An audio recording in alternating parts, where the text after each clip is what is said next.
மறக்க முடியாத சம்பவம். ஏன்னா எனக்கு ஃபர்ஸ்ட் படம் எனக்கு முத்து படத்துக்கு தான் நேஷனல் இந்த அவார்டு கிடைச்சது. டிஸ்ட்ரிக்ட் தமிழ்நாடு திரைப்பட விருது கிடைச்சது.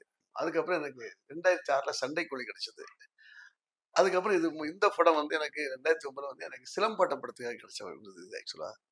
அது நான் என்னோட தம்பி சிம்பு வச்சு இவ்வளவு பிரம்மாண்ட ஃபைட் எடுத்த மெமரின்றது எனக்கு ஒரு மிகப்பெரிய ஒரு சந்தோஷம். ம். அந்த சிலம்பாட்டம் சொல்லிட்டு அதுல வந்து அவங்க பார்த்திருப்பீங்க. ஆமா. எப்படி உட்கார்ந்துருக்குன்றது தெரியும் உங்களுக்கு. அதுல என்னன்னா, அந்த எனக்கும் கலைஞர் சாருக்கும் கலைஞர் ஐயாவுக்கும் சின்ன ஒரு காம்பினேஷன். கனல் கண்ணனும்க்கு அவார்டு இருக்கு சொன்ன உடனே, நான் வந்த உடனே வேகமா வந்து இறங்குனேன். எனக்கு ஒரு உட்கார்ந்துட்டு ஒரு பேலன்ஸ் பிடிக்க முடியல. ஏன்னா அந்த சீன் நான் அந்த பக்கம் வந்தா திருப்ப முடியாது இல்லையா? அப்போ ஆமா, ஆமா, ஆமா. உடனே நானே அவர் கைய வச்சு வாங்குனேன். வாங்குன உடனே அவர் சொன்னாரு, "ஓ!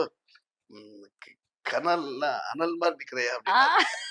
ஸோ அது மறக்க முடியாத ஒரு மெமரி ஓகே, அதுதான். ஓகே.